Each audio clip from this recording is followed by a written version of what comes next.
la mitad, más o menos. Vamos a hacer una pausa, un descanso. Y esto nos va a servir, o sea, la sesión un poco más larga del usual para, pues para ponernos al corriente. A ver si podemos, porque ya vamos un poquito atrás, no, un poco atrasados, con la parte de estacionalidad. Entonces vamos a revisar primero la parte de estacionalidad reproductiva. Posteriormente, antes de la pausa, vamos a revisar la primera tarea. Hacemos la pausa y después ya empezamos con la parte de ciclo estral. Entonces, eso sería lo que vamos a revisar para el día de hoy. Nuestro menú para el día de hoy. Y bueno, pues vamos a continuar con este tema que ya habíamos, que ya lo habíamos empezado a trabajar, lo que corresponde a estacionalidad reproductiva. Entonces estábamos en eso cuando se nos acabó el tiempo el lunes pasado. Entonces vamos a continuar. Entonces, recuerden ustedes que nuestras especies domésticas, ¿verdad? Después de que llegan a la pubertad, pues adquieren la capacidad para reproducirse. Y esa capacidad la expresan en términos de poder liberar gametos, ¿sí? Tanto la hembra como el macho. En el caso de la hembra, esa liberación de gametos, o vamos a llamarle óvulos, pues va a estar sucediendo aproximadamente cada 21 días. Y así va a estar sucediendo mientras la hembra pues esté en buena condición corporal, mientras no quede gestante o se le atraviese alguna patología que interfiera con su reproducción. Entonces, mientras esto no vea ninguna interferencia, la hembra puede estar, vamos a llamarle así, presentando ciclos estrales en forma regular, ¿sí? Y como sería el caso, usando esta imagen, ¿sí? De aquellas hembras como la vaca, hablábamos de la gata doméstica, la cerda y los roedores, que tienen esa capacidad, tienen la capacidad para estar presentando ciclos estrales en forma regular, ¿sí? Durante todo el año. Como son muchos ciclos estrales, ¿verdad? Durante el año, los que presentan se les denomina como hembras, ¿sí? O especies poliéstricas, ¿sí? Tienen muchos estros, ¿verdad? O muchos ciclos estrales y lo hacen en forma continua. Entonces, esto, bueno, pues les da mucha capacidad para poder reproducirse en cualquier época del año. Sin embargo, ya les comentaba que hay especies, ¿sí? Las cuales, no sucede como en el caso anterior, sino que en ciertos momentos del año, ¿sí? Detienen su actividad cíclica, ¿verdad? Y entran en un periodo que les llamamos de anestro estacional, como sería en esta figura, en esta época, o en esta época para esta figura. O sea, se diferencia mucho del anterior, de las especies poliéstricas. Estas especies también son poliéstricas, pero nada más en ciertos momentos del año. Y por ello se les considera como hembras poliéstricas también, ¿verdad? Pero estacionales, ya que en algún momento del año detienen esa ciclicidad. Les comentaba que en el caso de la yegua, ¿verdad? Va a presentar su época, vamos a llamarle época reproductiva, ¿sí? En el periodo del año donde básicamente los días son largos en luz, ¿sí? Que corresponde principalmente a la primavera y el verano. Y por eso, por esta razón, también se les clasifica como especies de días largos. Ujú. Entonces, en este caso tenemos a los equinos, clasificamos al gato doméstico y también podemos incluir a las gallinas, a la gallina o gallinas domésticas. Hay otras especies como los ovinos y caprinos que la actividad reproductiva la van a presentar en una época diferente a la anterior, ¿sí? Básicamente la van a presentar en la época de otoño-invierno, ¿sí? En estas dos especies. Entonces, estas dos especies varían de las anteriores porque lo hacen en un momento diferente. Y en este periodo de otoño-invierno, bueno, es el periodo del año donde los días se van acortando, ¿verdad? Son más cortos en cuanto a la longitud del día y por eso también se les clasifica como especies de días cortos. Entonces se reproducen durante los días cortos. La yegua, la gata doméstica y las gallinas se reproducen durante la época del año en la cual los días son largos. Y les mencionaba que hay una especie, ¿verdad? Dentro de las tantas que tenemos, que presenta un patrón reproductivo muy especial y es el caso de la perra. La perra se clasifica como un animal no estacional, ¿sí? Pero además tiene una característica diferente a todas las anteriores.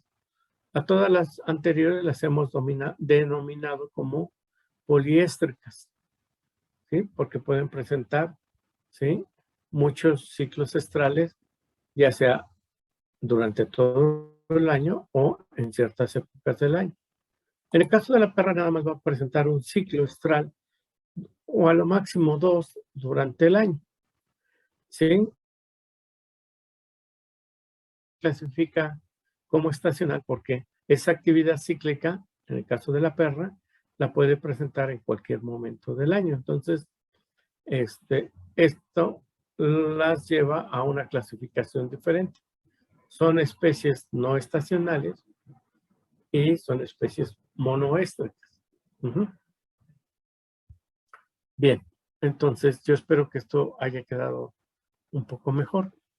Entonces, en concreto, nuestras especies domésticas, ¿verdad? Las que estamos estudiando, ¿sí? Pueden variar en cuanto a su comportamiento reproductivo anual, ¿sí?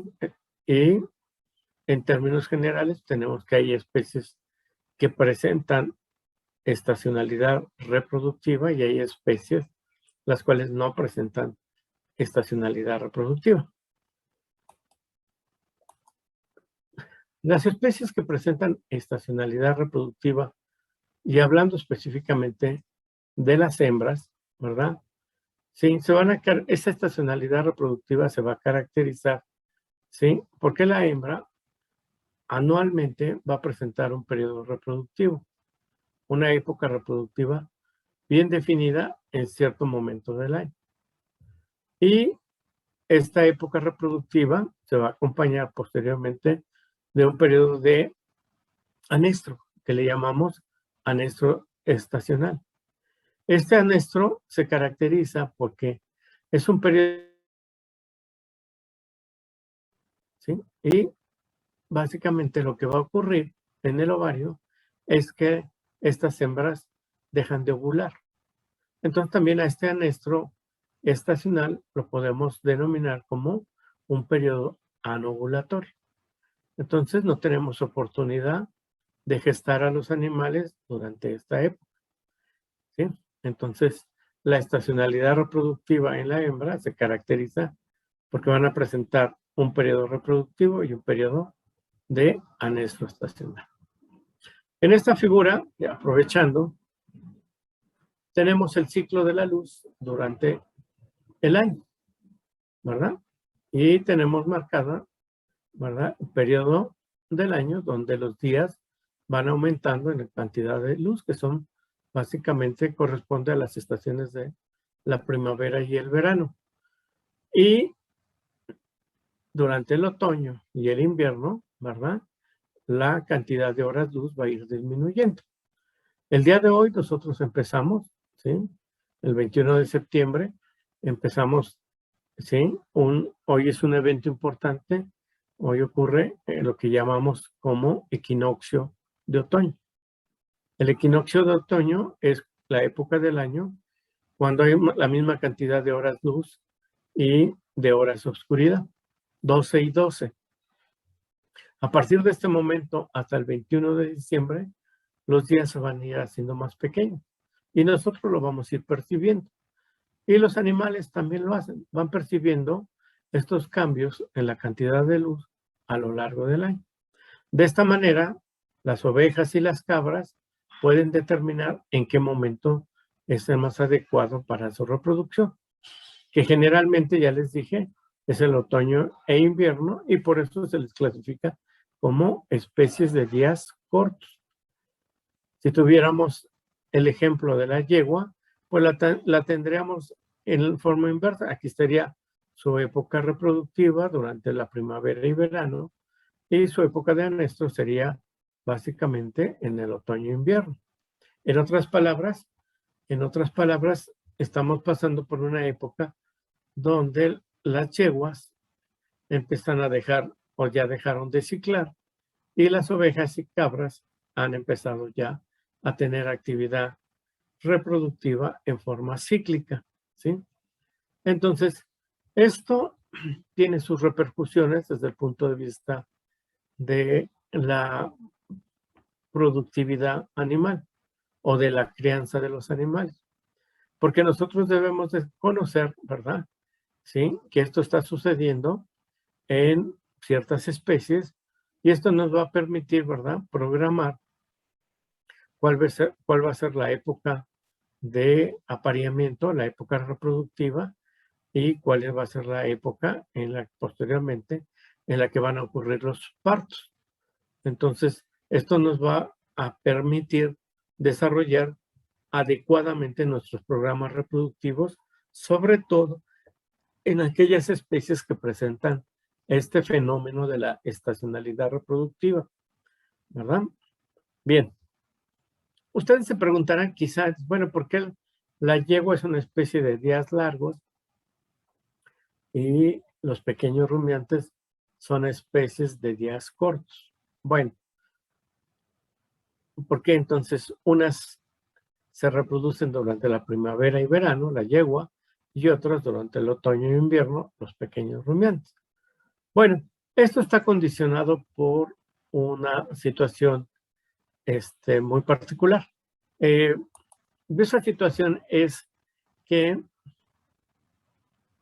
normalmente todo esto, ¿sí?, ha evolucionado, ¿verdad?, a través del tiempo y esa evolución ha llevado a favorecer, ¿verdad?, a que en ciertas épocas del año puedan ocurrir los partos, ¿verdad?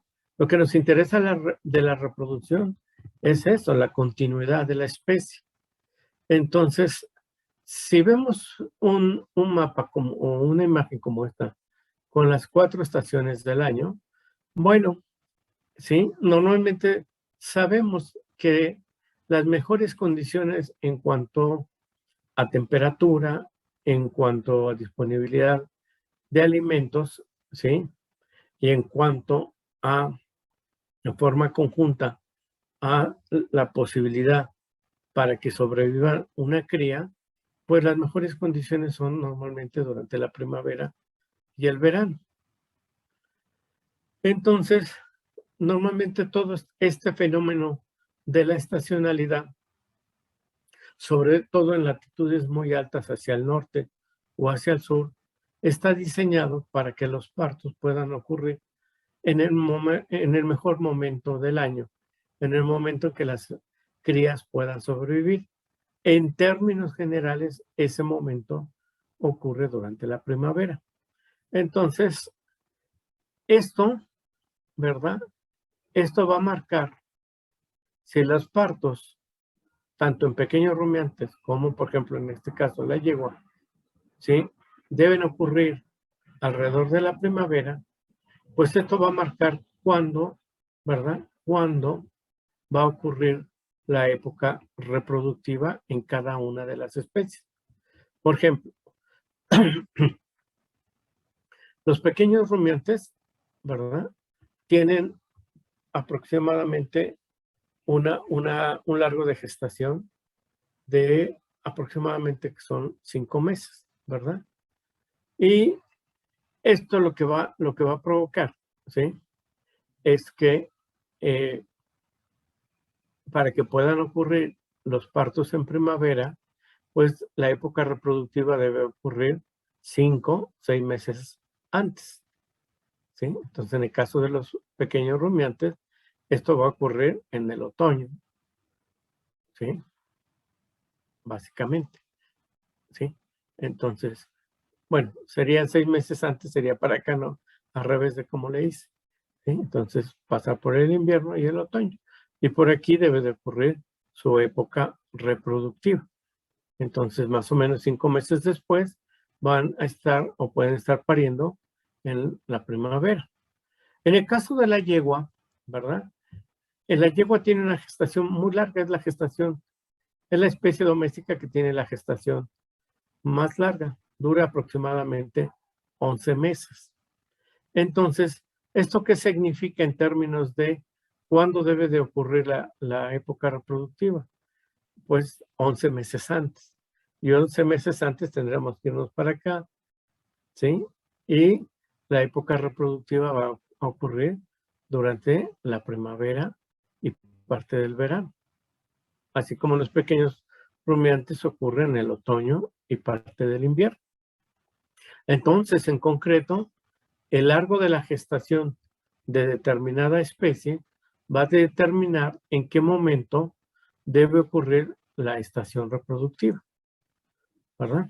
Entonces, si tiene una gestación, por ejemplo, hay aves que tienen una gestación de alrededor de 30 días y eso, pues empieza su época reproductiva, ¿verdad? Durante la misma primavera. Entonces, el largo de la gestación va a marcar cuándo inicia la estación reproductiva en aquellas especies que presentan este fenómeno de estacionalidad. Bien. En el caso del macho, ¿sí? De la especie correspondiente, ¿sí? Si una hembra de determinada raza, ¿verdad?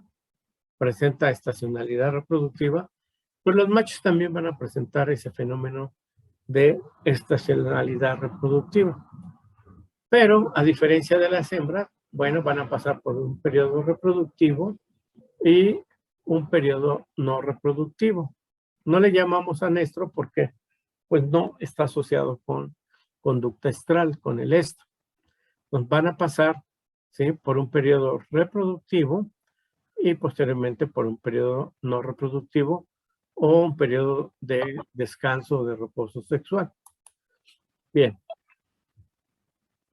En el caso del macho, ¿sí? Entonces también responde, ¿verdad? Va a responder a los cambios en la longitud del día a lo largo del año.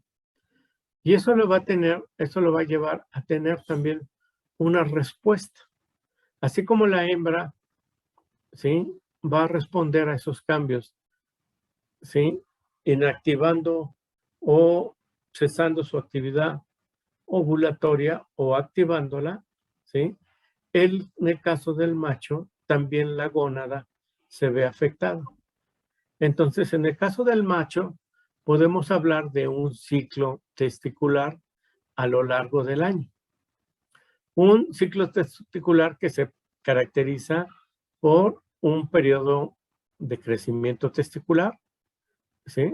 Los testículos van aumentando de tamaño antes de la época reproductiva, se van preparando, después alcanzan durante la época reproductiva un máximo desarrollo, y después de que termina la época reproductiva, el diámetro del testículo empieza a disminuir hasta llegar a un diámetro, ¿sí?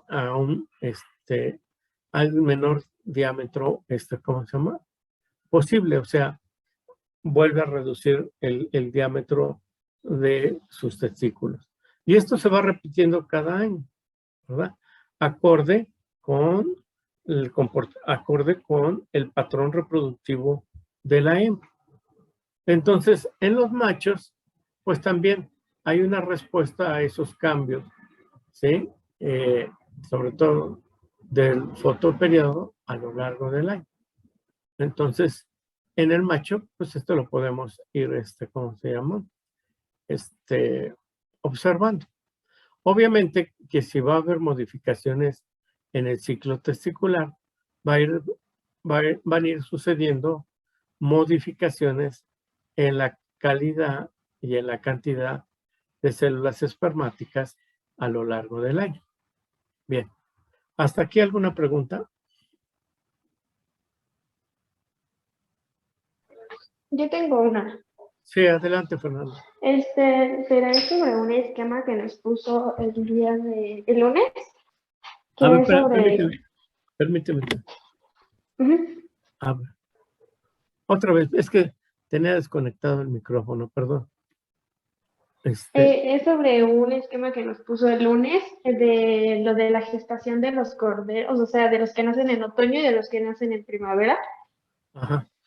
Estaba leyendo en el libro que decía que los que nacen en otoño más bien llegaban a la pubertad antes que los de la primavera, pero me acuerdo que dijo que los de primavera llegan a los 5 o 6 meses, ¿no?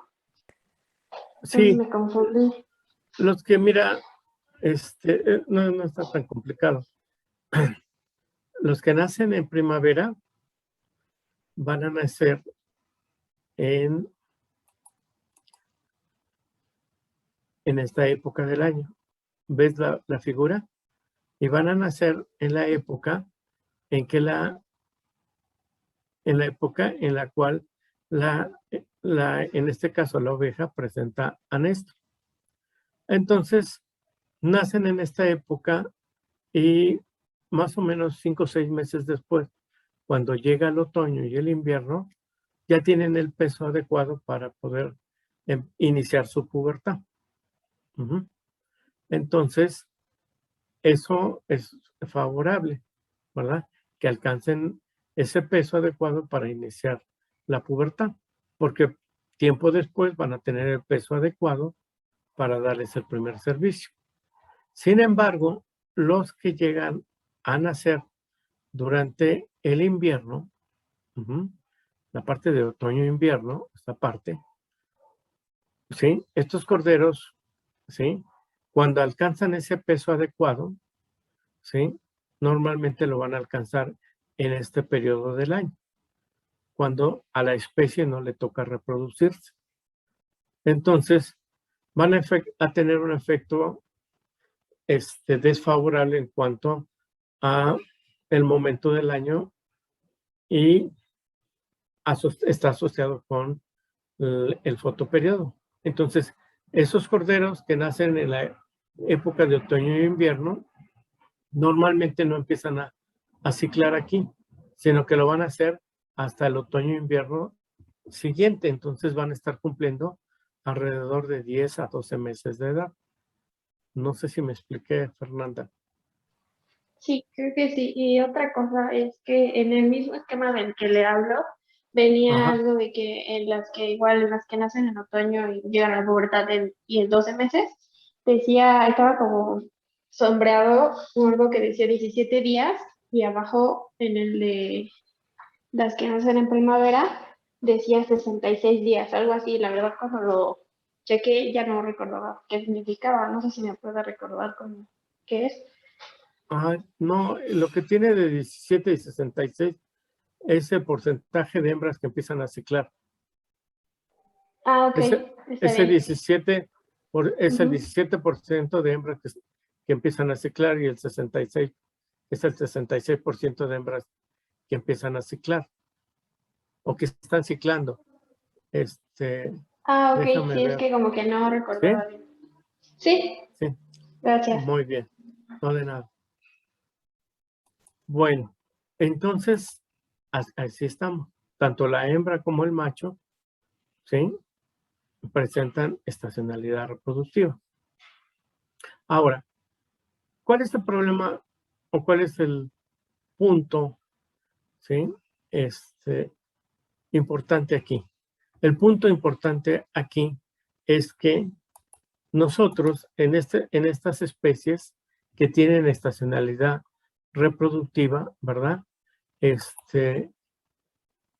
Vamos a tener nada más un periodo del año para poder gestarlas, porque vamos a saber que va a haber otra época del año en la cual van a dejar de ovular y pues no vamos a tener oportunidad de gestarlas o nos va a costar mucho trabajo gestarlas y vamos a tener que usar tratamientos hormonales para inducir hormonales o no hormonales, hay otro tipo de tratamientos no hormonales, pero finalmente vamos a tener que recurrir a algún tratamiento para inducir el estro y la ovulación, ¿sí? Cuando la hembra está en periodo de anesia.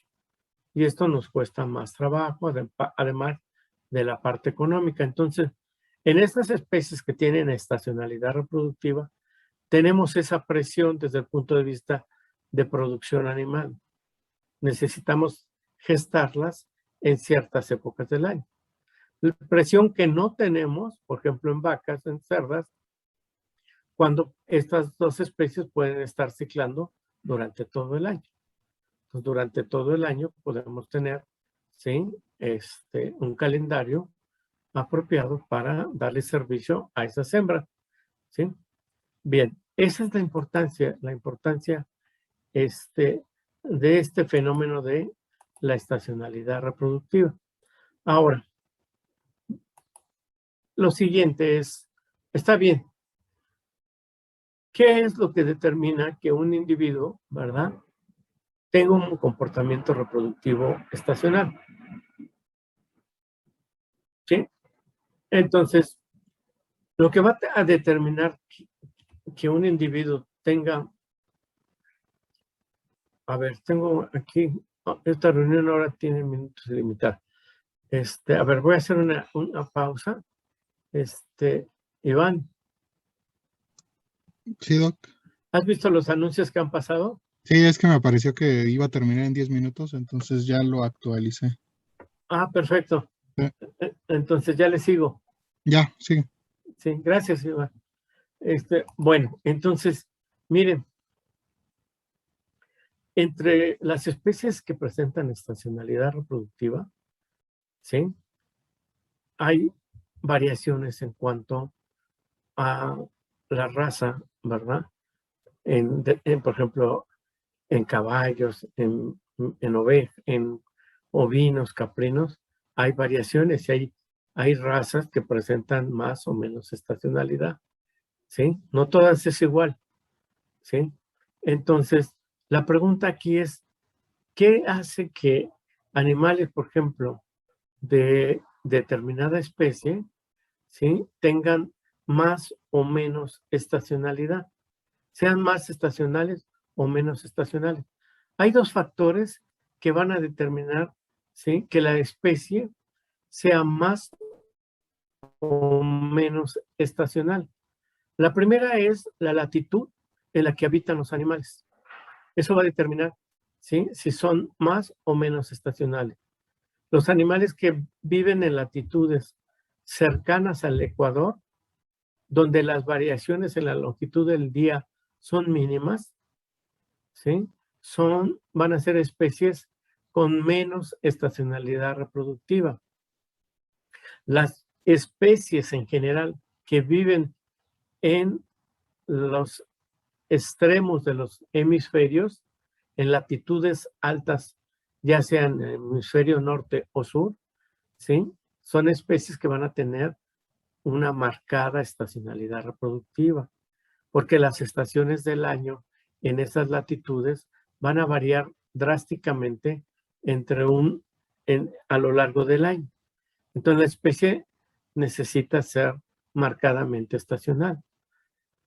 Otra condición es, para que sean más o menos estacionales, es cuál es el origen de la raza. ¿De dónde provienen las razas? ¿Sí? Las razas que provienen de latitudes bajas son menos estacionales. Las razas que provienen de latitudes altas son más estacionales. Entonces, dentro de una misma especie puede haber variaciones en cuanto al grado de estacionalidad reproductiva. Y aquí se los voy a explicar con mayor detalle.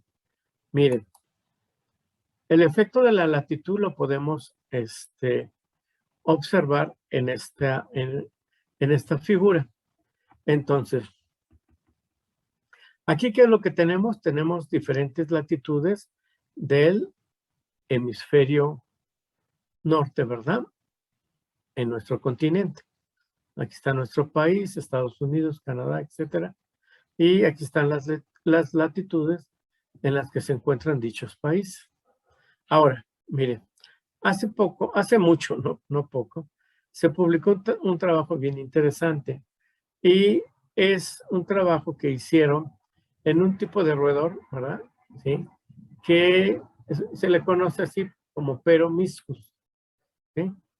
Y este tipo de roedor ofreció una gran posibilidad de hacer un trabajo para demostrar cuáles son los efectos de la latitud sobre la estacionalidad reproductiva.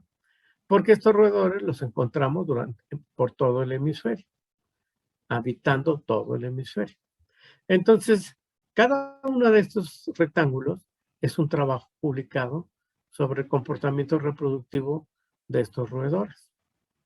Y entonces les explico. Miren,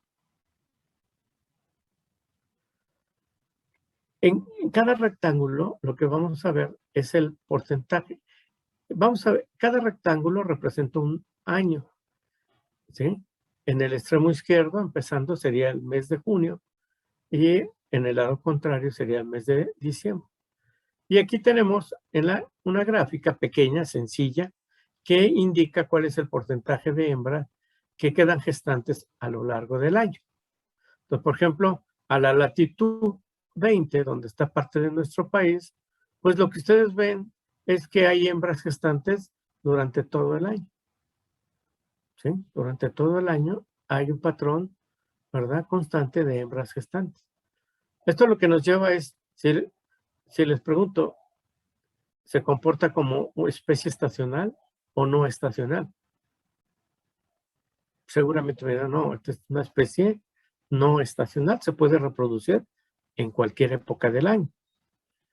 Pero vámonos a una latitud extrema, por ejemplo, la latitud 60 norte. Y con el mismo tipo de animalitos, con los Peromyscus, ¿sí? Vean, ¿sí? El porcentaje de hembras, ¿verdad?, a lo largo del año. Y es una gráfica completamente diferente. Aquí nada más vemos que, pues si esto es enero y esto es diciembre, aquí sería más o menos junio, julio, que más o menos va a corresponder al verano, y solamente durante esta época hay hembras gestantes. En el resto del año no hay hembras gestantes. En esta latitud, la especie, la misma especie, se comporta como una especie marcadamente estacional. Pues vean cómo la latitud puede ir modificando el grado de estacionalidad reproductiva de una especie. Es lo que les decía de la gata doméstica. Depende ella mucho de la latitud de donde se encuentra. Si se encuentran latitudes muy altas, se vuelve más estacional. Si está en latitudes como nuestro país, ¿sí?, se vuelve poco estacional o puede estar reproduciendo constantemente a lo largo del año. Y ahora, para aprovechar esto, vean, no vamos a analizar todas, pero vean los patrones, ¿verdad?, de porcentajes de hembras gestantes, ¿verdad?, en las diferentes latitudes, ¿sí? Hay unos que completamente, miren, por ejemplo, aquí en la 40 se sigue presentando en esta época, pero ya con mayor amplitud, ya abarca, ya es menos estacional. igual que acá o igual que acá. O en ciertos lugares hay un patrón así como bimodal. En 2 épocas hay. Entonces habría que ver las condiciones intrínsecas o las condiciones propias de este lugar que está generando un patrón bimodal reproductivo. Entonces vean qué interesante, ¿sí? Cómo puede el patrón reproductivo ir variando acorde con la latitud. ¿Queda claro? Bueno. ¿Qué otra cosa puede hacer que varíe la estacionalidad de determinada especie? Bueno, la otra cosa es que puede modificar el grado de estacionalidad es la raza, ¿verdad? Es la raza dentro de cada especie.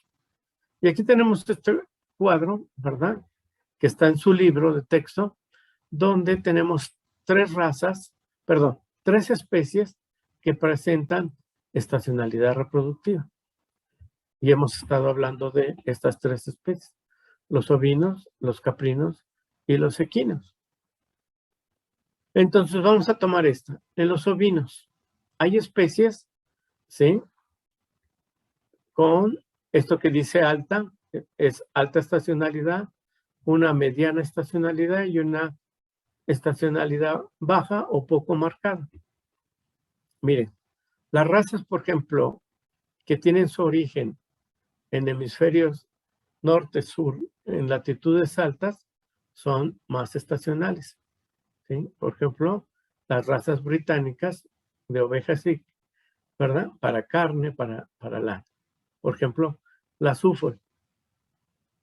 Las que tienen su origen en lugares cercanos al Ecuador, ¿verdad? ¿Sí? Son poco estacionales. Incluso ya ni tienen lana, por ejemplo, como estas, las peligüey, ¿verdad? Ya ni desarrollan lana, sino desarrollan pelo. Y estos animales son muy poco estacionales. Y en medio, bueno, pues en medio tendríamos animales con una estacionalidad, pues así, medio. Por ejemplo, los dorces, los merinos, ¿sí? Estarían en este grupo. En el caso de las cabras sucede lo mismo. Razas provenientes de latitudes altas tienen marcada estacionalidad. Por ejemplo, la Saanen, la Alpino, la Toggenburg, son especies con marcada estacionalidad reproductiva. Las razas, por ejemplo, cercanas, de origen cercano al Ecuador, pues casi todas las razas criollas tienen poca estacionalidad. Hay una, por ejemplo, intermedia, la que es la raza murciana granadina, que tiene una estacionalidad intermedia. Y lo mismo pasaría, por ejemplo, en el caso de los caballos. Tendríamos, la mayor parte de las razas de caballos son, ¿cómo se llama? Británicas. Y entonces tienen una marcada estacionalidad reproductiva. Por ejemplo, está el pura sangre, el hanoveriano, el cuarto de milla. Y tendríamos, por ejemplo, las razas con baja estacionalidad dentro de los equinos, pueden ser los animales criollos. Los animales criollos en general tienen poca estacionalidad, ¿sí? Reproductiva. ¿Sí? Aquí también incluimos a la parte de los burros. Entonces, depende de dónde se encuentran, depende de su estacionalidad. Miren, aquí vamos a combinar las 2 cosas. Vamos a combinar, espero que les quede más claro, ¿sí? El efecto sobre la actividad reproductiva de ovejas. Este cuadrito es de ovejas. Aquí tenemos el estudio, quien hizo el trabajo, en donde, esto es importante, por ejemplo, este trabajo de Dimundson, es en Islandia, ¿verdad? De Amar, en Argelia, y de manera también importante, cuál es la latitud en la que se hizo el trabajo. En una latitud muy extrema, 64, y casi a la mitad, en 36, ¿sí? Grados de latitud norte, este trabajo. Y aquí está la raza de los animales que se utilizaron para dicho trabajo. Y lo importante es esto, En cada uno de estos trabajos se midió cuánto duraba la época de anestro, en días, ¿sí? Y aquí lo tenemos representado en una imagen, los meses del año y la duración del anestro. Entonces vamos a ver a este llamado azul, en este trabajo, en este primer trabajo, hecho en Islandia, ¿verdad? En una latitud muy alta, 64, con ovejas nativas. Esas ovejas nativas presentan un periodo de anestro entre marzo y octubre. Y solamente presentan una época reproductiva muy, muy pequeña. Se pasan la mayor parte del año en anestro. Ahora vámonos hasta abajo. En este trabajo hecho en Argelia, a la latitud 36, con esta raza de ovejas tamit. Vean, la duración del anestro es totalmente diferente, 52 días, y es un anestro mucho más corto. La barra nos representa el largo del anestro.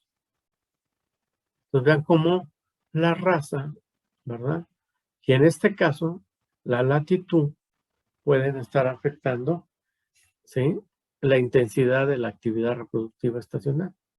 Y finalmente vamos a ver mire. Aquí vamos a ver porque aquí vamos a ver cómo afecta también el componente raza. Es un trabajo de Timonier, esto es hecho en Francia, en la latitud 48, con ovejas Ile-de-France. Estas tuvieron una anestro de 179 días, un anestro largo. Y miren, utilizando otro tipo de animales, de otra raza, prealpes, ¿sí?, cómo baja la duración del anestro y es más corto. Entonces nos queda claro cómo, a pesar de que están en el mismo centro de investigación, en las mismas condiciones, con la misma alimentación, cómo varía la duración del anestro, en este caso por efecto de la raza. O cómo varía la duración del anestro, en este caso por el efecto de la latitud donde se encuentran nuestros animales. ¿Qué pasaría si me llevo yo animales de aquí para acá? Pues estos animales se irían adaptando y con el tiempo se irían haciendo, ¿sí?, más estacionales. Y si me llevo animales de aquí para acá, pues empieza a suceder lo contrario. Entonces, esto es bien importante. Esto es bien importante, ¿sí?, en los sistemas de producción de animal de estas especies. Bien. ¿Hasta aquí alguna pregunta, alguna duda?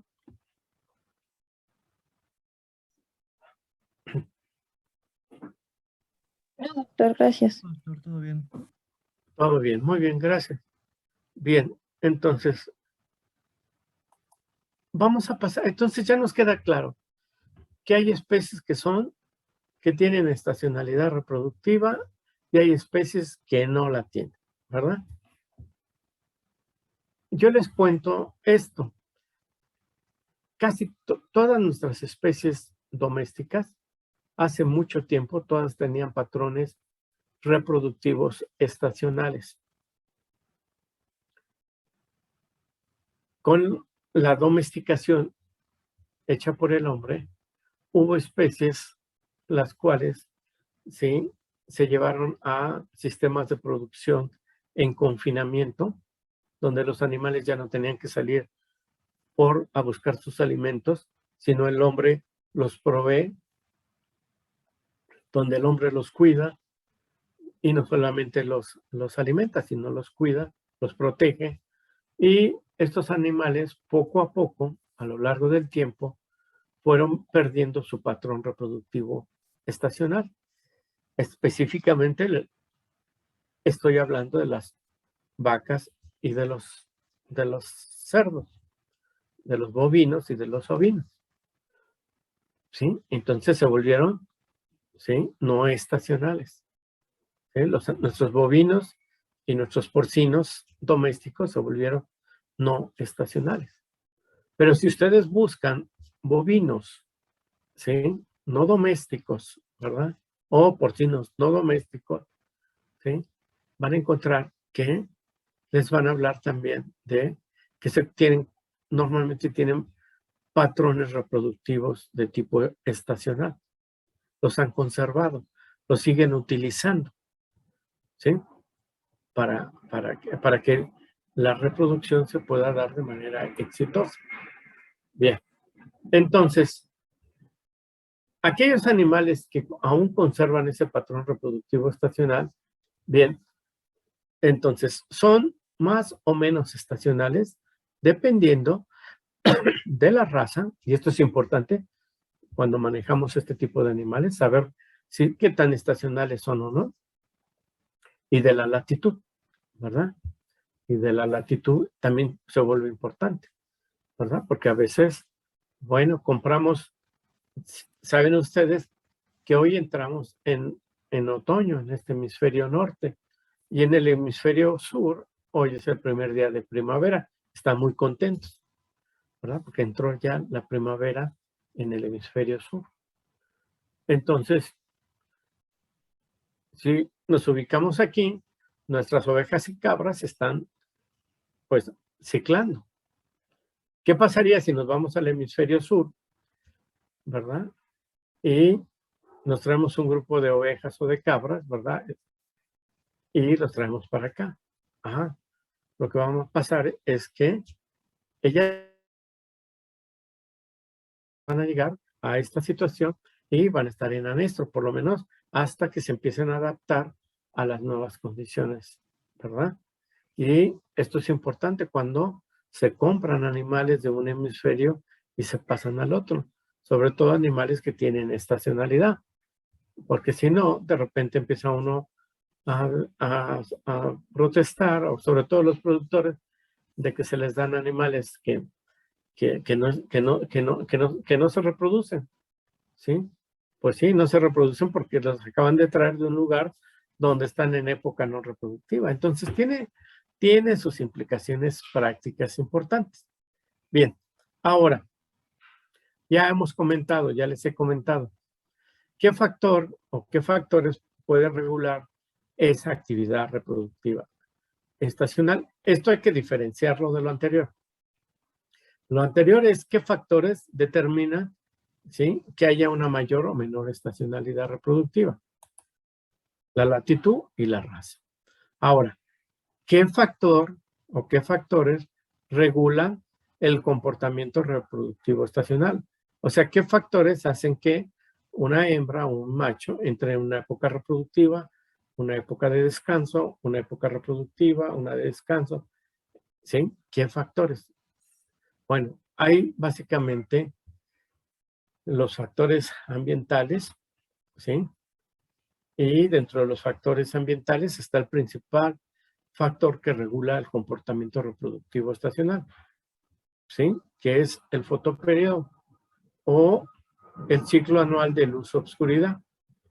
Bien, entonces, ustedes saben, por ejemplo, que ustedes que han vivido aquí en esta Ciudad de México, ¿verdad? Pues saben que la longitud del día va variando a lo largo del año. Y que ya para el 21 de junio es el día más largo, cuando hay más luz. Y cuando nos vamos al 21 de diciembre, es el día más corto. La diferencia entre el día más largo y el día más corto en esta latitud, la Ciudad de México está en la latitud 19 norte, ¿sí? Es de 2 horas apenas, ¿sí? Pero si ustedes se van a la latitud 60 por allá de Islandia, la diferencia entre el día más largo y el día más corto es de 8 horas, ¿sí? Es una barbaridad. Y cuando hay luz en serio, casi todo el día.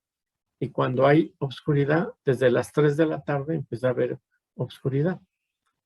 Entonces, mientras no se cambie de latitud, pues va a haber un fotoperiodo constante en la región donde se encuentran, en este caso, los animales. Por esta razón, porque es una variable ambiental constante, mientras no cambiemos de latitud, los animales lo utilizan para regir, ¿verdad?, su comportamiento reproductivo estacional. ¿Pueden usar la temperatura? Sí. ¿Pueden usar las lluvias? También. Pero, pues, la temperatura puede variar en una región, ¿verdad? De manera importante entre un año y el otro. Igual las lluvias, lo que nos está pasando. Entonces, un año de lluvias inusuales.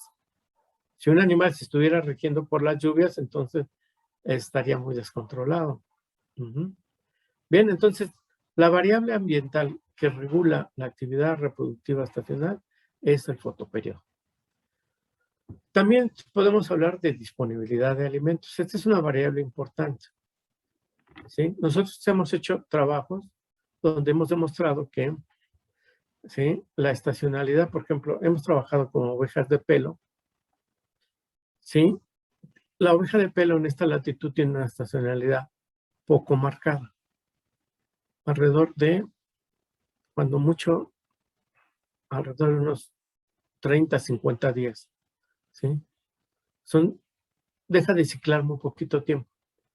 Sin embargo, si ustedes mantienen, en este caso, sus ovejas en buena condición corporal, puede suceder que algunas de ellas sigan ciclando durante todo el año. O por el contrario, si las mantienen en mala condición corporal, pueden provocar que esa época de anestro se alargue más. Entonces, también la disponibilidad, ¿sí?, puede jugar un papel importante junto con el fotoperiodo. E indudablemente las señales sociales, cómo están los animales, los grupos de animales, están ciclando, no están ciclando.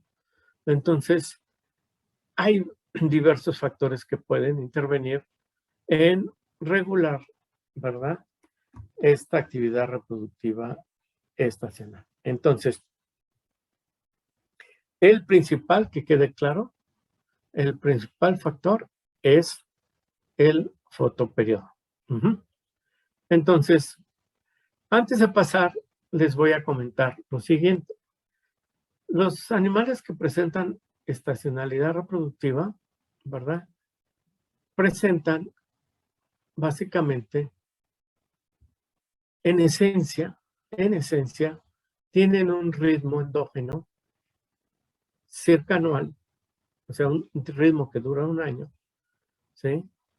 Y que ese ritmo endógeno les va a permitir entrar en una época reproductiva, después en una época de no reproductiva, para abarcar a la hembra y al macho, una época reproductiva y así, en un periodo de un año, ¿sí?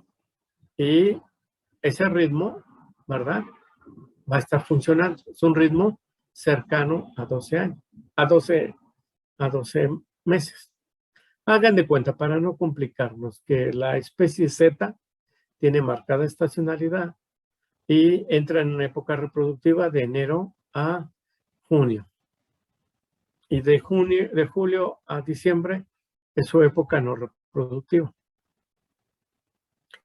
Tiene un ritmo endógeno que le dice época reproductiva, época de anestro, época reproductiva, época de anestro, ¿sí? Entonces ustedes dicen, bueno, ¿y el fotoperiodo para qué les sirve? El fotoperiodo les va a servir para que la época reproductiva, ¿sí?, ocurra entre enero y junio. La época no reproductiva ocurra entre julio y diciembre. O sea, el fotoperiodo les va a servir básicamente para sincronizar su ritmo endógeno con las condiciones ambientales externas. Entonces, el fotoperiodo le va a estar dando la información en qué época del año y va a poner en sincronía, ¿sí?, al ritmo endógeno. ¿Queda claro? Yo espero que sí. A ver, Denise. Ay, Sí, doctor. bueno, ¿te quedó claro esto del fotoperiodo y el ritmo endógeno? Sí, doctor. Bueno, entonces seguimos. Sí, siento que lo Ahora, explicó bien y con lo demás quedó bien. Gracias. bueno, pero es que, a ver, los demás, ¿dónde andan? Porque además no hay muchos demás, nada más hay 9. Bueno, pero no importa. Entonces, ahora, lo que viene a continuación ya es la parte un poquito más complicada, que es la parte de cómo ese fotoperiodo, ¿verdad?, regula esa actividad, ese ritmo, ¿verdad?, endógeno que tienen los animales. Miren, para eso vamos a una figura para ver qué es lo que hace el fotoperiodo, ¿verdad? Entonces, miren, el fotoperiodo, entonces, es la señal que va a utilizar un animal, ¿verdad?, para sincronizar su ritmo reproductivo anual. Estamos hablando ya de animales que tienen estacionalidad reproductiva. Los demás ya los dejamos fuera. Entonces, para un animal que tiene estacionalidad reproductiva, sí, necesita utilizar los cambios de luz a lo largo del año para sincronizar su ritmo reproductivo anual y saber cuándo debe de reproducirse y cuándo no lo debe de hacer. Entonces, para eso utiliza al fotoperiodo. Entonces, la pregunta es, ¿qué hace el fotoperiodo? ¿Cómo actúa? ¿Cómo sincroniza? ¿Cómo le hace? Bueno, esta es una historia de muchos años, ¿sí? Empezó esto a estudiarse desde los años 30, 40 del siglo pasado. Y esto ha ido avanzando y ahora pues ya tenemos una idea más clara de lo que está pasando. Sin embargo, todavía sigue habiendo muchas lagunas. Pero les voy a explicar de alguna manera lo más sencillo posible qué es lo que está sucediendo. Entonces, lo primero que vamos a ver es ¿por qué es importante el fotoperiodo? ¿Qué hace el fotoperiodo? ¿Sí? Ya sabemos la consecuencia, que es sincroniza el ritmo endógeno reproductivo del animal. Entonces la pregunta es, ¿cómo lo sincroniza? Bueno, entonces, el fotoperiodo, vamos a partir de aquí, es una señal luminosa, ¿sí? Es la luz, tiene características físicas. Esa luz tiene que ser captada por algo que llamamos fotorreceptores, ¿verdad?, que pueden estar en diferentes lugares. Perdón. Normalmente en los animales domésticos, esos fotorreceptores los tiene en el ojo. Y específicamente, esos fotorreceptores están en la retina. Y por eso se les llama fotorreceptores de la retina o retiniana. Entonces, son los encargados de percibir la luz. Ahorita ustedes están percibiendo la luz y la están percibiendo inconscientemente durante todo el día. Todos. ¿Sí? Y ese estímulo luminoso, estos fotorreceptores lo van a convertir en un estímulo nervioso. Hay una primera transformación. Y este estímulo nervioso va a viajar, ¿sí?, directamente hasta el hipotálamo. ¿Se acuerdan que les decía que el hipotálamo está muy bien conectado con los órganos de los sentidos? Hace algunas semanas, pues vean cómo está súper conectado con los órganos de los sentidos. Entonces viaja de la retina al hipotálamo a través de una vía especializada. Es un tracto monosináptico. Hay una sola sinapsis de aquí hasta el hipotálamo. Esto es privilegiado. Entonces le lleva al hipotálamo la información de primera mano, ¿sí? Y ahí va a sincronizar al reloj biológico que hay, el par de relojes biológicos que hay en el hipotálamo, ¿sí?, que están ubicados en el núcleo supraquiasmático. Y son los que regulan los ritmos biológicos, ¿sí?, endógenos. Pero básicamente regulan los ritmos biológicos circanuales. No, perdón, circadianos. ¿Sí? Y nosotros estamos hablando de un ritmo circanual, el de la reproducción, que es muy diferente al ritmo circadiano. Entonces, pero no importa. Le llega a este reloj, le llega la información de si hay luz, si hay oscuridad. Y con eso puede regular sus ritmos circadianos, ¿verdad? Pero lo que necesitamos regular es un ritmo circanual. Recuerden que la palabra circa es aproximado. Circadiano es aproximado a la duración de un día. Circanual es aproximado a la duración de un año. Entonces necesita regular un ritmo circanual que no está siendo regulado aquí. Bien, entonces el hipotálamo, desde este punto, reenvía la información nerviosa vía médula espinal hasta el ganglio cervical y del ganglio cervical, ¿sí?, se reenvía nuevamente la señal hasta una glándula, ¿verdad? Hasta una glándula que se llama glándula pineal, que es una glándula igual que el hipotálamo, una glándula neuroendocrina. ¿Se acuerdan que era una glándula neuroendocrina? Es aquella glándula que recibe información nerviosa y da una respuesta hormonal. El hipotálamo, lo habíamos dicho, ¿verdad? ¿Sí?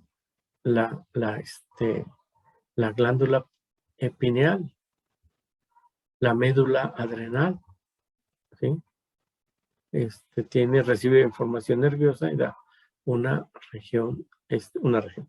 respuesta endócrina. Bien, entonces, pero no nos alejemos de lo que nos interesa. Entonces, se estimula, ¿verdad?, a la glándula pineal para que produzca una hormona que se llama melatonina. No melanina, ni cosas de melatonina. Bien, que nada tiene que ver entonces con el pigmento de la piel y nada de eso. Esta es una hormona que se llama melatonina. Una hormona que se produce a partir de la serotonina, ¿verdad? Y ¿se acuerdan que es desde el punto de vista químico es muy sencilla? Es una amina, ¿verdad? Es una amina proveniente de un aminoácido. Vean y pongan atención en esta parte de aquí para poderles explicar cómo es que regula el ritmo circanual. Miren, en estas figuritas tenemos los niveles de melatonina en este eje y las horas del día, 24 horas. Y tenemos ilustrados los patrones de secreción, ¿verdad? Los patrones de secreción de esta hormona durante el día. Entonces, es una hormona bien interesante porque tiene un ritmo de secreción circadiano, ¿sí? Lleva un ritmo de secreción circadiano.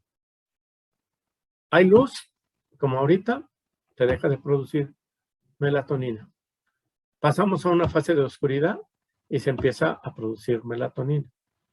Entonces está relacionada directamente con la luz, su producción, en un ritmo tanto circadiano como circanual. En el ritmo circadiano, por ejemplo, yo les podría decir una pregunta muy fácil es, ¿cuántas horas de este día vamos a tener de producción de melatonina y cuántas no? Pues acaba de decir que es un equinoccio y hay 12 horas de luz y 12 de oscuridad. Pues va a haber teóricamente 12 horas sin melatonina y 12 horas con niveles altos de melatonina. Correcto, entendieron muy bien. Bien. Entonces tiene un patrón de secreción circadiano. Pero también les expliqué que a partir de hoy, ¿verdad? Los días se van a ir haciendo más cortos hasta llegar al 21 de diciembre.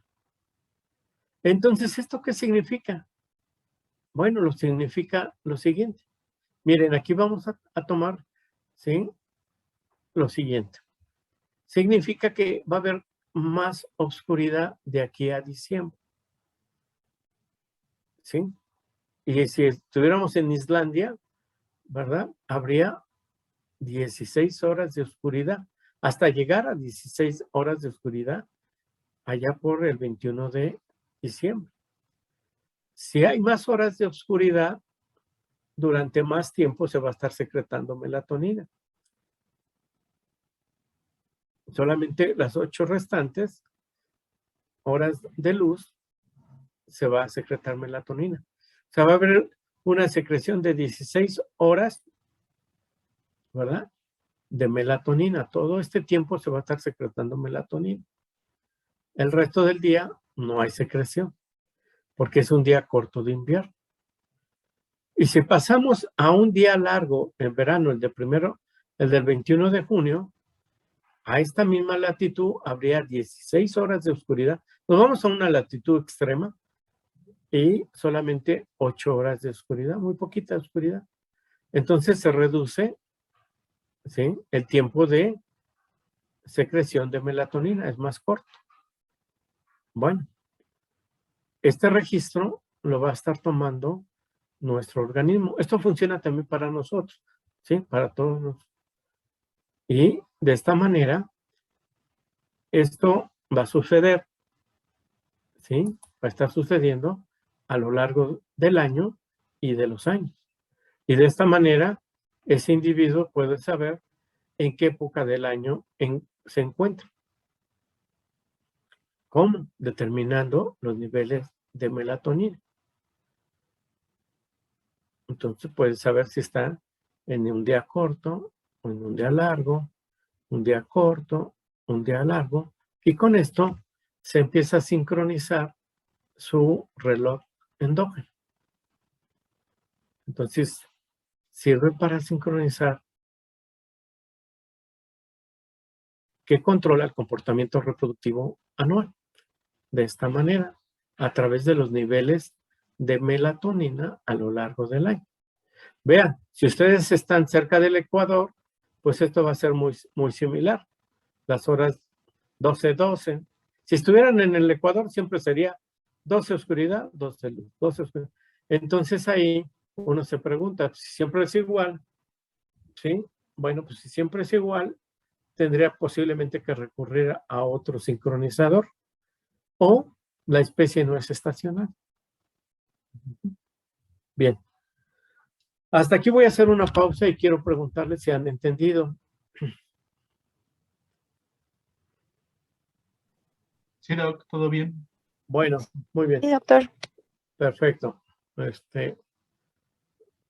Bien, entonces vamos a algo un poquillo más complicado y espero que no se me pierda. Y es, bueno, ¿qué hace la melatonina? Bueno, ya les dije, la información fotoperiódica, ¿verdad? Genera un ritmo circadiano de producción de melatonina cada día. Esto, un ritmo circadiano, ¿sí? Y también un ritmo circanual de melatonina. Esto va cambiando el tiempo de liberación de melatonina dependiendo del largo del día. ¿Sí? Entonces la información fotoperiódica genera un ritmo circadiano y circadiano anual de secreción de melatonina. ¿Sí? Y bueno, por la glándula pineal, ¿no? Que es la que está produciendo. Y esta melatonina, este patrón de secreción, esta sustancia, ejerce sus efectos. ¿Tiene sus efectos sobre quién? Pues es para regular el patrón reproductivo anual. Pues va a tener que tener sus efectos forzosamente sobre el eje hipotálamo, hipófisis y gónada. Y es un efecto que le llamamos efecto fotodependiente, depende del fotoperiodo. el fotoperiodo va a venir, en pocas palabras, a alterar la actividad de ese eje. Si está funcionando y se está teniendo ese animal, esa hembra, actividad cíclica, va a apagar ese switch y va a dejar de ciclar y de ovular. Si es un macho, va a apagar el switch y va a empezar a ver un decremento en el diámetro testicular y en la producción y calidad de los espermatozoides. Y en otro momento va a actuar diferente, va a prender el switch para que empiece la actividad tanto en la hembra como en el macho. Bien. Y esto entonces vamos a un esquema que ya lo tienen ustedes, ¿sí? ¿Sí? Y que, bueno, ya no les explico porque ya saben de qué se trata. Ya tenemos toda esta parte. Aquí está una neurona que produce GnRH, se transporta a la adenohipófisis, puede estimular la producción de FSH y LH, y estas pueden estimular la función del ovario y la producción de esteroides sexuales, ¿verdad? Que retroalimentan, ¿verdad? El hipotálamo. Y ya vimos ayer cómo ejercen sus secciones, ¿verdad? Estos esteroides en las neuronas que producen quispeptinas. Entonces, esto ya lo tenemos, ya no lo vamos a explicar. Ahora, aquí aparece tres neuronas, porque no, o sea, tres grupos o tres sistemas de neuronas diferentes a estos, que también están en el hipotálamo. Y son estas neuronas pertenecientes a los sistemas dopaminérgico, GABA y del glutamato. De ellos, pero ahorita los vamos a utilizar. Bien, estos sistemas, ¿verdad? No le vamos a complicar mucho. Forman parte, los tres, de algo que se llama circuito neural inhibitorio.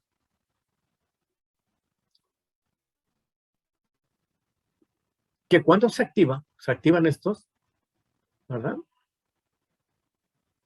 Lo que va a provocar, en pocas palabras, cuando se activan estos, es disminuir la producción de GnRH, de gonadotropinas y la actividad de los ovarios. Cuando se activa este circuito, el animal deja de ciclar, si es una hembra. Empieza a haber un decrecimiento de los testículos si es un macho. Y entra en una época no reproductiva, ambos. Bien, hasta el momento, porque todavía faltan muchas cosas, algunas piezas del rompecabezas, se sabe lo siguiente, que la melatonina, ¿sí?, actúa de una manera directa sobre este circuito neural, ¿sí? Y cuando hay niveles, bueno, cuando actúa sobre este circuito neural, en el caso de los pequeños rumiantes es donde más he estudiado, ¿sí? Cuando hay presencia de esta hormona, ¿verdad? Sí, va a actuar sobre este circuito neural inhibitorio. O sea, cuando hay una alta secreción de melatonina, o sea, en forma constante, los días cortos. Y entonces, en ese periodo, inactiva, apaga este circuito. Apaga el circuito y el animal empieza a tener esta actividad. Y el animal, hembra o macho, empieza a tener actividad reproductiva. Entonces, la melatonina, y fíjense la palabra que use ahí, porque todavía hay cosas por determinar, quizá actúa en la región premamilar del hipotálamo, inactivando el circuito neural inhibitorio. Es un efecto fotodependiente. Recordemos que hay efectos ¿sí? Como puede ser la presencia de estos esteroides. Bien, entonces, para fines de nuestra clase, ¿verdad? De licenciatura, no les voy a pedir más que conozcan, ¿verdad? ¿Cuál es la acción del fotoperiodo? ¿Dónde actúa? ¿Cómo se transporta? ¿Cómo llega a la glándula pineal? Y cómo empieza a secretar melatonina. Y cómo hay cambios en la secreción de melatonina durante el día y durante el año. Y cómo estos cambios en la secreción de melatonina, ¿sí? En ciertos periodos del año inactivan al circuito neural inhibitorio. Es decir, cuando está en época de anestro, porque el circuito neural inhibitorio, ¿verdad? Pues está actuando, ¿sí? Está prendido esto y está inhibiendo la reproducción. La melatonina, la propuesta es que, ¿verdad? Inactive este circuito de neurona. Ahora, se los comento por lo siguiente, miren, porque ustedes, bueno, ¿y cómo es que podemos saber eso? Bueno, podemos saber eso porque la melatonina, si ustedes la aplican a un animal, a una oveja, a una cabra, ¿verdad? Que está en anestro, va a provocar que empiece a ciclar. Ahora, se supo que aquí, que esto no era un circuito por el que actuaba la melatonina, un circuito muy complicado. Porque si ustedes se lo aplican a una oveja o una cabra, ¿sí? La respuesta se produce días después. Una respuesta muy lenta. Y esto llevó a inferir de que la melatonina no actuaba directamente sobre las neuronas que producían GnRH, sino que actúa a través de un circuito de neuronas, ¿verdad? Para ejercer su acción. Con los años, estos son décadas de trabajo, ¿sí? Se supo que, al menos hasta el momento, estas neuronas, estos sistemas dopaminérgico, GABA y glutamato, ¿sí? Se activan. Y cuando se activan, la oveja y la cabra entran en periodo de anestro. Y que cuando empiezan a subir los niveles de melatonina, ¿verdad? Esta melatonina, ¿verdad? Corta este circuito neural y el animal empieza a ciclar. Entonces, lo vamos a dejar hasta ahí. No me interesa que haya las cosas de núcleos y esto, ¿sí? No lo tomen en cuenta, ¿no? Entonces, se los quería explicar pues, porque pues creo que es hasta ahí donde están llegando las cosas, ¿verdad? Y ahora también hay otro punto, pero ya nada más se los comento, y es que también ahora se está conectando, ¿verdad? La parte de la o sea, de la posibilidad de que las neuronas KISS, ¿verdad? Estén, sí, mediando también efectos del fotoperiodo. Aquí están mediando efectos, en este caso, de los esteroides. Pero bueno, lo vamos a dejar hasta aquí y asunto arreglado. Bueno, eso es lo que yo creo. Y con esto terminamos este capítulo del fotoperiodo. No, del fotoperiodo, ¿no? De la parte de la estacionalidad. Ahora, si por allá, en el curso del semestre, nos tenemos tiempo, les voy a platicar sobre dos cosas que son bien interesantes: ritmos biológicos y reproducción, y los usos y aplicaciones del fotoperiodo en producción animal. Ustedes saben, ¿sí? Y esto quiero recalcarles, los efectos de la luz, ¿verdad? Se han estudiado durante mucho tiempo y se conoce los efectos, ¿sí? También de la luz desde hace mucho tiempo, en el sentido de que han sido tan contundentes los hallazgos que se empezaron, como todo, a aplicar. Y la luz en la actualidad y desde hace tiempo se aplica de manera rutinaria, ¿verdad? En sistemas de producción agrícola, ¿verdad? Donde podemos manipular los calendarios de luz, ¿sí? Para alterar la producción, ¿sí? Las plantas, sobre todo las plantas que tienen, vamos a llamarle, estacionalidad, ¿verdad? Pues van a tener una época, vamos a llamar, de reproductiva y no, ¿sí? Y esta época, ¿verdad? Está asociada con la luz. Entonces, el hombre, pues, ha utilizado estos conocimientos para estimular, ¿sí? Romper esos ciclos y estimular, en este caso, la producción agrícola. En el ámbito de la producción pecuaria, también desde hace muchísimo tiempo, se sabe que la luz, ¿verdad? ¿Sí? Puede ser utilizada para la producción, ¿sí? Principalmente de huevo, ¿sí? Y pues el huevo finalmente forma parte de un sistema reproductivo, ¿sí? Y las gallinas, les había comentado, tienen un patrón reproductivo estacional. Entonces, podemos utilizar calendarios de luz para aprovecharlos para la producción de huevo. Y es por eso que ven estas galeras siempre, ¿verdad? Y a veces en estas épocas del año, ¿sí? Pasan ustedes donde hay centros de producción, sobre todo de huevo, y ven en la noche prendidas las galeras. Uno pregunta, bueno, ¿qué desperdicio de luz? No, están estimulando a las gallinas para la producción de huevo.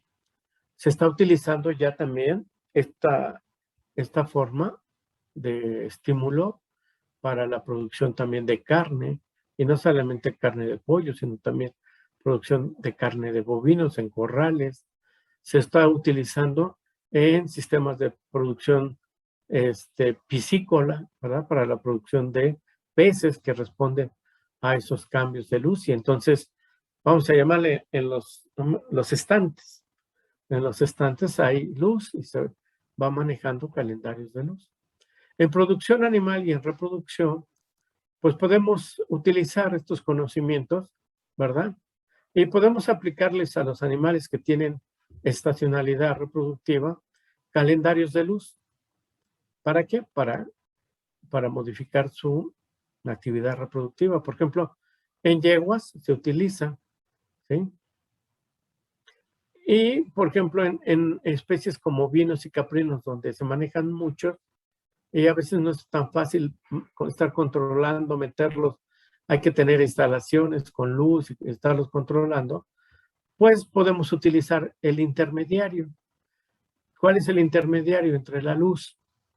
Entre la luz o fotoperiodo y la reproducción, pues es la melatonina. Y la melatonina la pueden ustedes encontrar en el mercado. ¿Sí? Es el nombre comercial, Melovin, ¿verdad? Entonces ustedes lo pueden encontrar en forma de implantes que se colocan en la cara convexa de la oreja de la oveja de la cabra, y a la oveja y la cabra no va a saber de dónde, pero va a empezar a detectar niveles altos de melatonina y esto va a modificar su patrón reproductivo. Y así, en el humano se está utilizando, bueno, se está utilizando ahorita, ya he visto unas lámparas como macetas, ¿verdad? En plantas ornamentales, son las macetas como con una lamparita para también estar estimulando, ¿verdad? La producción de flores, etcétera. En humanos hay un campo del conocimiento importante sobre esta área de la luz, ¿no? Sobre todo asociado con situaciones como depresión y cosas de este tipo en ciertos lugares de los hemisferios norte-sur, donde hay cambios contrastantes en las estaciones del año, donde llegan a haber, como les digo, 16 horas de oscuridad la gente empieza a tener problemas emocionales, se deprime. Y hay programas, hay incluso artefactos. He visto unas gorras con su luz, de estas que tienen como las de béisbol, con sus fuentes de luz para estimular. Entonces, es un área bien interesante, ¿verdad? Del conocimiento que tiene su aplicación. Bueno, con esto, entonces terminamos este capítulo del fotoperiodo. No, del fotoperiodo, no. Este capítulo de la estacionalidad reproductiva. Entonces, después la vamos a ver cuando veamos el manejo reproductivo por especie. Vamos a ver el manejo reproductivo de pequeños rumiantes o el de equinos y ahí vuelve a salir este tema de la estacionalidad. Bien, pues por el momento, si tienen ustedes alguna pregunta, alguna duda. Yo, doctor, es que estoy teniendo problemas de conexión y entonces no estoy como entendiendo bien las cosas. Por ejemplo, el esquema pasado, no sé si esté como en el libro o venga explicado en el libro para que no lo atrase tanto con que vuelva a explicármelo o algo así. No, no está en el libro, Fernanda. Es un esquema que no está en el libro. Bueno, no sé a cuál esquema te refieras, pero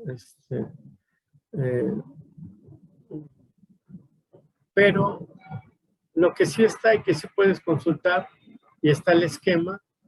A mí me tocó desarrollar, ahora con esto de la pandemia, me tocó desarrollar la videoclase de estacionalidad. Entonces ahí les explico, lo que les acabo de explicar se los explico en esa videoclase, pues. Entonces puedes utilizar, puedes ver la videoclase y ahí está el esquema que les acabo de colocar. ¿Por qué no hacemos una cosa? Porque no lo ves, revisas nuevamente la clase, no va a pasar nada, ¿verdad? No es una clase muy condensada porque nos pidieron que fueran, creo que es de 40 minutos, una cosa, no son 2 horas. Y ya si tienes alguna duda, bueno, pues ya me lo haces saber. Ah, ok, perdón, ¿estas en dónde están las videoclases? No están en el Classroom, ¿no? ¿Sí? Fernanda, no has consultado, y eso es para todos. Tenemos 2 classrooms, ¿verdad? Un classroom para el grupo y es el classroom del grupo 1703. Ese es para entregar tareas, avisos, etcétera.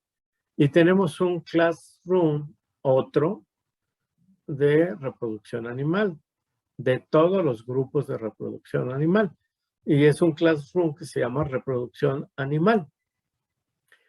En el instructivo que les di la primera clase y que está en el primer classroom, ¿verdad? Ahí encuentran la liga para entrar a el classroom del departamento de reproducción, que se llama reproducción animal. En ese classroom de reproducción animal, ustedes van a encontrar material de consulta. Está el libro completo, otros libros de otros compañeros, están los manuales de prácticas y están todas las videoclases del curso, de todos los temas, y además ya se le añadió 6 prácticas, 6 temas prácticos. Entonces, si no los han consultado, pues ¿qué están esperando? Ya vamos a llegar a la tercera parte. Ya vamos a cumplir una tercera parte del curso.